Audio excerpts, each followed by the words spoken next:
Eu prefiro o Ciro. Recepcionou então o nosso líder maior do Filipinas, pré-candidato à presidência da República, Ciro Gomes. Saudando as presenças do Carlos Pimenta, líder maior local do PDT. O Cirão chegou! Olha aí o Cirão.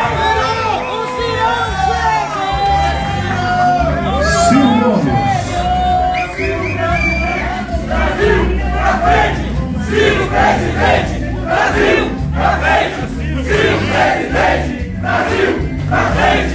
Ciro presidente, Brasil pra frente! Ciro presidente, Brasil pra frente! Ciro presidente! Darcy, meu velho amigo, estou aqui na tua terra para te dizer que não é verdade essas palavras que tantos de nós celebramos, de que você tentou e fracassou nisto, naquilo outro. Verdade verdadeiríssima, entretanto, meu velho e querido Darcy, é de que, de fato, é muito melhor para cada um de nós não estar no lugar daqueles que venceram ao longo desses tempos no Brasil. Porque, meu velho e querido amigo Darcy, mestre, inspiração, o Brasil, nosso Brasil, teu amado Brasil, minha paixão Brasil, passa hoje pela pior crise da sua história. O Brasil é um país que vive de crise em crise, mas eu digo sem medo de errar, como testemunha dos últimos 40 anos da história brasileira, de perto, e como amante da história brasileira, o Brasil é um país que vive de crise em crise, mas nunca houve uma crise tão profunda, tão complexa, tão multiangular, por todos os olhares que se queira considerar. Essa é disparada a crise mais grave, porque pela primeira vez o Brasil está ameaçado de ser uma ex-nação. Darcy, tu entende isso bastante bem, mas eu quero explicar para todos os brasileiros pelo fio do coração da gente que tu amava aqui na nossa querida Montes Claros, a capital do norte de Minas, por aqui onde o Vale do Jequitinhonha, Mucuri, encontra suas tradições, suas paixões, sua exuberância cultural, que eu também tenho tanta admiração e tanto carinho.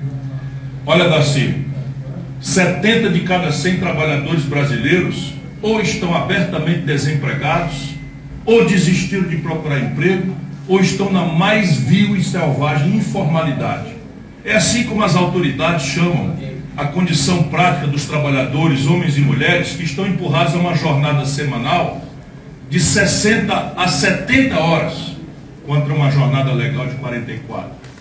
Sem direito a descanso remunerado, sem férias, sem 13º salário. As estruturas de atenção psicossocial, os CAPs, estão pressionados de forma recorde por prescrição de remédios soníferos, antiansiolítico. O nosso povo, a saúde mental do mundo do trabalho brasileiro está se deteriorando como de forma nunca vista. Mas isso também não é apenas o ângulo da crise, meu velho querido Darcy, nas tuas Montes Claros. Hoje, no Brasil, a economia mais rica do Rio Grande, que separa os Estados Unidos do México para baixo, o nosso povo está recebendo o pior salário mínimo de todas as nações, sendo a nação mais rica. Para não dizer que é o pior, nós só ganhamos como valor de compra o salário mínimo da Venezuela, que está numa crise institucional há 20 anos.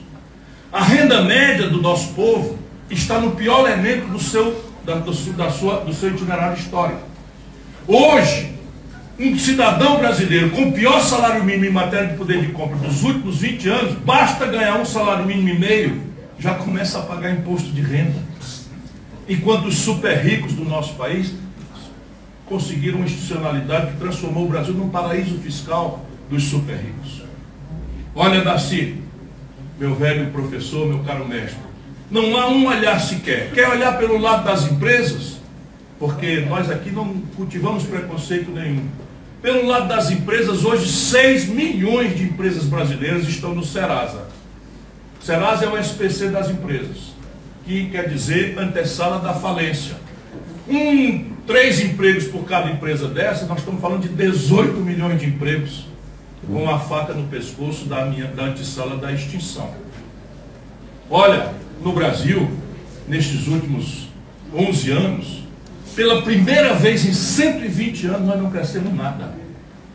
Justo o país que, guiado pelo trabalhismo, a força que nós tentamos está à altura de representar nesses tempos difíceis, guiados pelo trabalhismo, o Brasil foi durante meio século o país, como você, Darcy, sabe, que mais cresceu na história da humanidade. Crescemos 6,7% em média durante 50 anos. Talvez nem todos entendam que crescer não é um assunto de economista.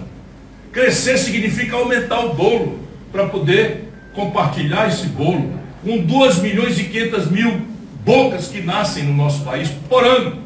Se nós passamos 11 anos sem crescer nada, como pela primeira vez em 120 anos está acontecendo, olha o consolidado da crise. Nós estamos falando que 25 milhões de brasileiros nasceram e o bolo não cresceu absolutamente nada.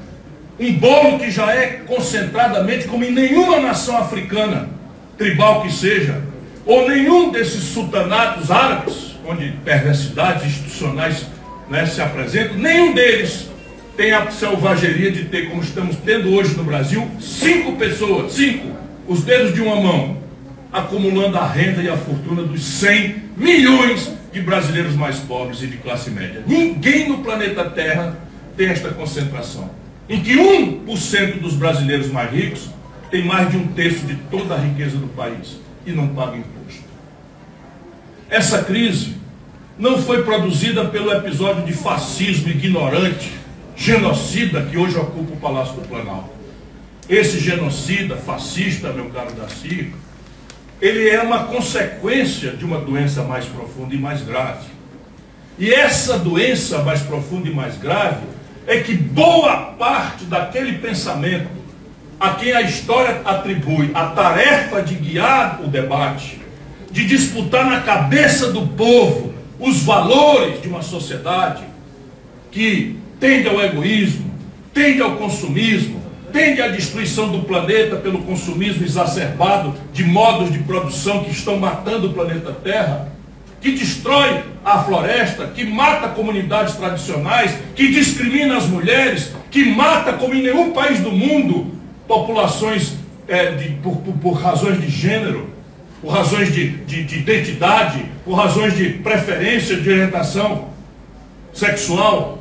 Este é o nosso país hoje, por qualquer ângulo que você se queira considerar. Velho mestre Darcy, aqui na tua terra, te faço essa homenagem. Nós não podemos fazer diferente, porque nós estamos perdendo na cabeça do nosso povo a hegemonia moral e intelectual.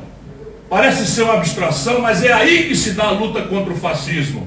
Não é no conchavo, não é na oligarquia política mais perversa e corrompida do mundo, nos conchavos absolutamente despudorados com aqueles que produziram esse fenômeno.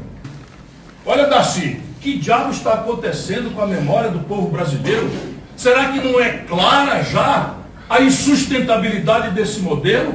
Olha aqui, Collor governou com essa gente e foi caçado. Fernando Henrique governou com essa gente, nunca mais o PSDB ganhou uma eleição nacional, a ponto de aparentemente este ano nem sequer ter condição de apresentar um candidato para disputar. O Lula governou com essa gente e foi parar na cadeia. A Dilma governou com essa gente e foi caçada. O Michel Temer governou com essa gente e foi para a cadeia. E agora o Bolsonaro está desmoralizado governando com essa gente. Será que falta alguma evidência de que esse modelo econômico que está aí, igualzinho, ainda que a conversa seja diferente, a cor da bandeira, a retórica, os símbolos, a excitação superficial das emoções primárias do nosso povo, seja no ódio, Bolsonaro, sejam paixões despolitizadas, Lula? Olha, Darcy, isso é uma crise de modelo. Isso não é uma questão de Chico, Maria ou Manel, é o mesmo modelo. Dá para a gente especializar, tu talvez nem entenda daí de onde tu está, testemunhando o nosso encontro aqui na tua terra.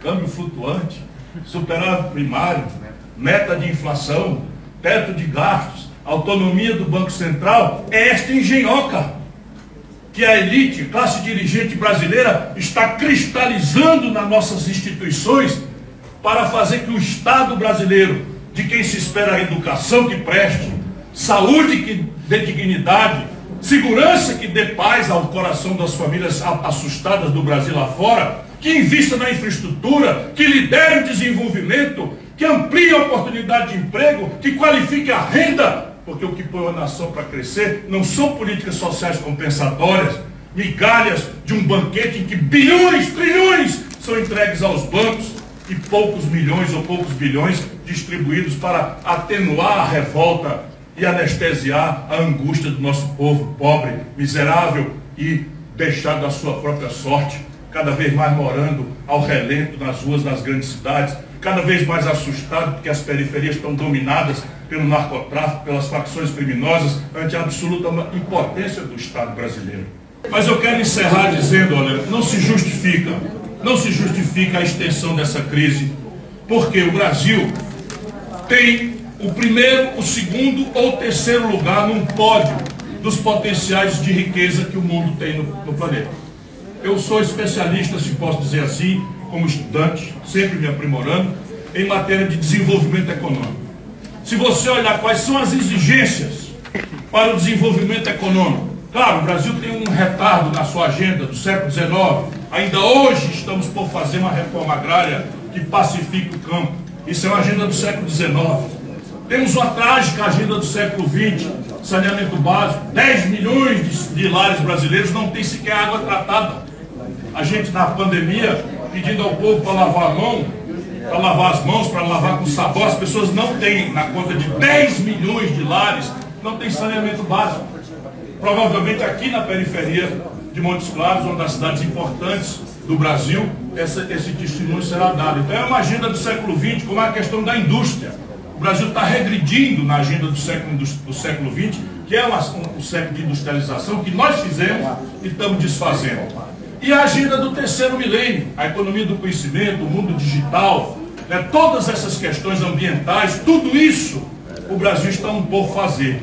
Mas quando nós olhamos as condições práticas, terra agricultável, insolação para os novos modos energéticos, ventos os mais variados em direção para a energia eólica, polo de hidrogênio verde, que o Brasil tem como quase nenhum país do mundo potencial, biodiversidade, minerais sensíveis, terras raras, petróleo ainda será uma riqueza sensível, legada do século XX. Os combustíveis fósseis vão sumir, mas o petróleo como matéria-prima de cosméticos, de uma nova farmácia, de uma nova química, de uma engenharia de alimentos moderna, o Brasil tem autossuficiência e estamos aumentando 40% o anúncio de novas reservas para o Brasil. Nióbio. Tudo isso, todos os minerais sensíveis, todos, para não bancar aqui o Bolsonaro, que só falava no nióbio e no grafeno, e depois que se elegeu ninguém mais ouviu falar em nada de nióbio, nem de grafeno, nem de leite de ornitorrinco. Não sei se é um negócio inacreditável o país ter caído nesse desastre, e antes de mais nada é apologia. Então vejam bem, se é assim, se é tão generosa e pródiga a terra brasileira, se é tão extraordinariamente criativa a gente brasileira, e se o céu abençoado pelo Cruzeiro do Sul da nossa tradição cristã é o mesmo, o que é que explica que o Brasil é o país que mais crescia no mundo e agora é o país que menos explica? Política. E é isso com que eu venho tentando mostrar ao povo brasileiro. Nós precisamos mudar a política. Não se trata de Chico, Maria ou Manuel. Esta polarização não diz nada da complexidade dos problemas brasileiros. Essa polarização odienta, despolitizada, apaixonada, não diz absolutamente nada do diagnóstico dos nossos problemas. E muito pior, essa polarização recusa até discutir as soluções para o país. E por que, para não cansá-los mais do que já cansei, o debate, a discussão dos problemas do país é tão vitalmente necessária, e o não debate é a certeza de que tudo vai continuar como está. É que deixa eu lhes dizer, o que está errado no Brasil, o que está errado na nossa engenharia institucional, nas nossas regras, nas nossas leis, não está errado porque tinha um manual de fazer certo, e os caras em Brasília são tão salafrários, tão maldosos, tão sádicos, que fazem tudo errado de propósito, só para nos espicaçar e fazer sofrer. Se fosse assim era mais fácil. O que está errado no Brasil está errado para atender à prepotência de uma classe dirigente minúscula, mas ultrapoderosa, que detém todos os meios de formação de opinião, 5 famílias controlam o que se chama de imprensa nacional no Brasil. 5 famílias controlam o que se chama de imprensa nacional no Brasil. E eles têm um consenso. O consenso é esse: é transformar o Brasil, nosso Estado brasileiro, numa grande e definitiva máquina de transferir renda do povo trabalhador e do mundo da produção para os 10 mil abastados do rentismo, da especulação e da agiotagem oficial. Ou a gente, a palavra com o povo, estabelece uma cumplicidade, humildemente explicando para o povo que o que falta de dinheiro para a saúde, para a educação, para a segurança, para o desenvolvimento do país, é o dinheiro que está sobrando no lucro dos bancos e na concentração de renda mais perversa do mundo. Essa é a ruptura, esse é o combate ao fascismo. Se nós não fizermos esforço humilde e pedagógico para mostrar ao povo isso, debalde será o processo e o limite, as nações se suicidam. Saibam disso, as nações se suicidam também. Modernamente, o esforço colonial, ao modo imperial, dos canhões ingleses, espanhóis, não existe mais. Agora é a guerra híbrida que divide todos contra todos, nos obriga a discutir temários insolúveis de costumes, de moral religiosa, para que nós não nos concentremos naquilo que importa: salário, emprego, renda, crediário e a luta para educar e emancipar os filhos da classe trabalhadora. Só isso libertará. E isso exige, companheiros e companheiras, meu caro Darcy, é a tua gente que eu estou destinando essa minha mensagem. Isso exige ideia, não será com simplificações grosseiras. Isso exige exemplo, porque conversa fiada, o Brasil está de saco cheio. Isso exige militância. Vamos à luta! Mudar o Brasil!